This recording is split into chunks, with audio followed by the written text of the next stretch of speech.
வணக்கம். கொட்டுக்காளி பத்தி தான் பேசணும்னு ஆசைப்படுறேன்.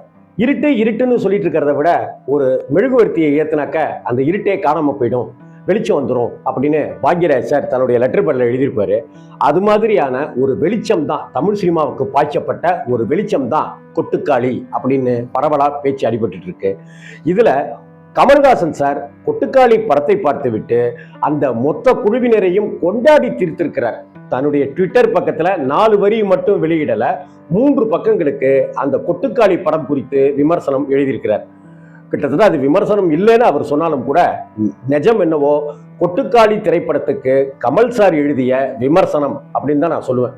இப்ப நான் போய் ஒரு படம் பார்த்துட்டு வந்து நான் ஹிந்துல இருக்கும்போது படத்துக்கு விமர்சனம் எழுதுவேன். நான் அப்படி எழுதினாக்க அது எப்படி இருக்குமோ அதே போல கமல் சார் அவருடைய பார்வையிலிருந்து இந்த கொட்டுக்காளியை பார்க்கிறார்.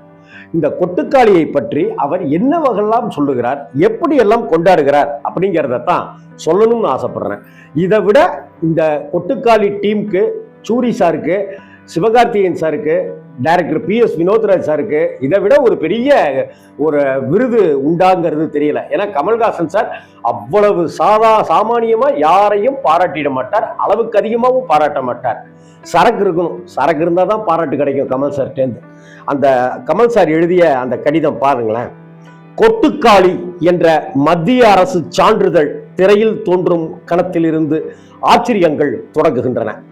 சான்றிதழில் 103 நிமிடங்கள் 44 செகண்டுகள் என்ற குறிப்பை பார்த்ததுமே தமிழ் சினிமா ராக்கூத்து யுகத்திலிருந்து மீண்டு நவீன கதை சொல்லி ஒருவனின் களமாகிவிட்டது என்பது புரிகிறது.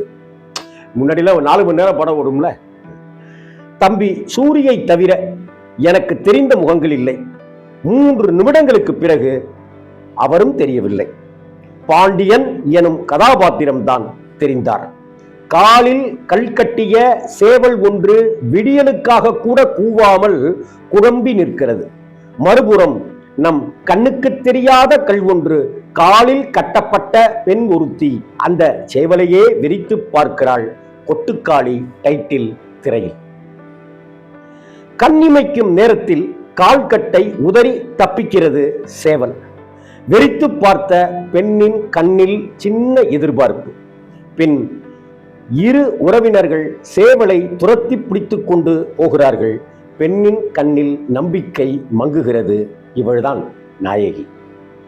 உலகத்தை தலைகீழாக அண்ணாந்து பார்த்தபடி அறிமுகமாகிறான் பாண்டி. அவன் கழுத்தில் ஒரு வெண் சுண்ணாம்பு களியை தடவி விடுகிறாள் ஒரு பெண். பாண்டிக்கு தொண்டை கட்டாகவும் இருக்கலாம், அல்லது புற்றுநோயின் ஆரம்ப கட்டமாக கூட இருக்கலாம். ஓர் இளம் பெண்ணின் கல்லூரி காதலையும் கேன்சரையும் எந்த ஒரு புரிதலும் இல்லாது அணுகும் ஒரு கிராமத்து குடும்பம். எவ்வளவு நுணுக்கி அந்த விஷயத்தை அணுகிறார் பாருங்க. கிராமம் என்றால் சிமெண்ட் சாலை, வாகன வசதி, செல்போன், டாஸ்மாக், சானிட்டரி நாப்கின், 24 மணி நேர மின்சாரம் என 21ஆம் நூற்றாண்டின் நவீன வசதிகள் நிறைந்த கிராமம் இருப்பினும், எங்க வீட்டு பிள்ளைக்கு பேய் பிடிச்சிருக்கு, பேய் ஓட்ட கூட்டிட்டு போறோம் என்று விசாரிப்பவர்களிடம் கூசாமல் சொல்கிறான் பாண்டியன். வழிமுழுகிறது குடும்பம். அதையும் அந்த குடும்பம் வழிமுழுகிறது. ஆமாங்க அப்படின்னு சொல்லி போகிற வழியெல்லாம் பிளாஸ்டிக் குடங்கள் விற்கும் வண்டி ஒன்று பேயாய் ஆடி செல்கிறது. கண்ணேறு தவிர்க்கும் அசுர முகங்கள் இன்னொரு வண்டியில் பேயாடுகிறது. நடுவழியில் டாஸ்மாக் பேய் என்று பல பேய்களின் ஆட்டம் தென்பட்டாலும் அவை பூசாரிகளால் விரட்ட முடியாத பேய்கள் என புரிந்து கொள்கிறோம். இது பேய்க்கதைதான், காதல் பேய்க்கதை. நாயகியின் கண்ணில் பூமியின் பொறுமை தெரிகிறது. பின்னணி இசை என்று எதுவும் இல்லை. டைட்டில் கார்டில் வருகிற இயற்கைக்கு நன்றி வாசகத்தின் பொருள் ஒளிப்பதிவிலும் தெரிகிறது. இயற்கைதான் படத்தின் இசை. குலதெய்வ கோயிலை நெருங்குகையில் சிறுவன் கார்த்திக் வாயால் கொடுக்கிற சினிமா பாணி பின்னணி இசைதான் ஒரு சின்ன கிண்டலுடன் இந்த படத்தில் அவை இல்லை என்பதை நினைவுபடுத்துகிறது. ஆணாதிக்கத்தின் குறியீடுகளாக சேவல், சீரும் காளை, பாண்டியன், பூசாரி, எப்படி ஆணாதிக்கத்தின் குறியீடுகளாக சேவல், சீரும் காளை, பாண்டியன் அதாவது சூரி கேரக்டர், பூசாரி என்று பலர் இருந்தாலும் அவற்றை நாயகி எதிர்கொள்ளும் விதம் காலம் மாறிவிட்டதை மற்ற பாத்திரங்கள் புரிந்து கொள்ளாவிடினும் பார்வையாளர்களாகிய நமக்கு பிடித்து படம் பிடித்து காட்டப்படுகிறது.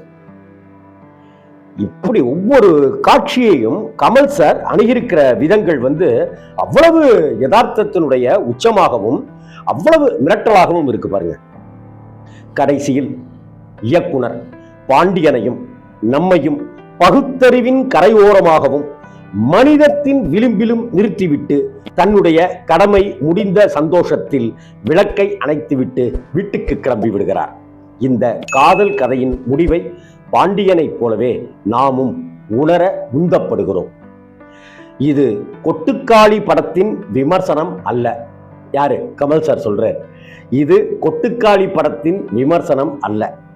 இனி இது போன்ற நல்ல சினிமாக்களும் தமிழில் அடிக்கடி வரும் என கூறும் கட்டியம். ஒரு சிலருக்கு எச்சரிக்கை, ரசனை குறைபாடு உள்ளவர்கள் தம்மை விரைவில் மேம்படுத்திக் கொள்ளாவிடில் நல்ல நவீன சினிமாவின் நீரோட்டத்தில் கலக்க முடியாது. கரையிலேயே நின்றபடி தண்ணீரை அசுத்தப்படுத்தாமல் அவர்கள் தங்கள் தாகங்களை தீர்த்து கொள்ள வேண்டியதுதான்.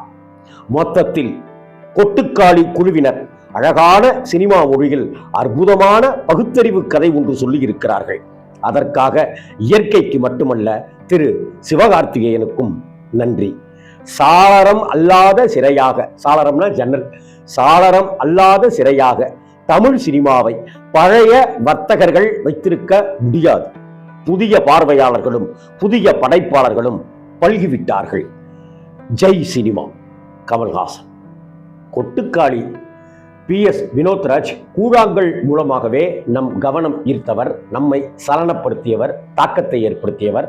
இன்னைக்கு அது நயன்தாரா, விக்னேஷ் சிவன் அவர்களுடைய உதவியால கூழாங்கல் உலகெங்கும் போனுச்சு. அந்த கூழாங்கல் இப்போ கொட்டுக்காளிங்கிற அந்த படம் சிவகார்த்திகேயன் மூலமாகவும் சூரி மூலமாகவும் இன்னைக்கு ரிலீஸ் ஆக போகுது இன்னும் 2 நாள்ல. இந்த படத்துக்கு கமல்ஹாசன் கொடுத்திருக்கிற இந்த விமர்சனமும் பாராட்டுக்களும் தான் கொட்டுக்காளி எப்பேற்பட்ட தமிழ் சினிமா படம், தமிழ் சினிமாவை ஒரு அங்குலம் இன்னும் உயர்த்தி காட்டுகிற படம் அப்படிங்கிறது தெரியும்.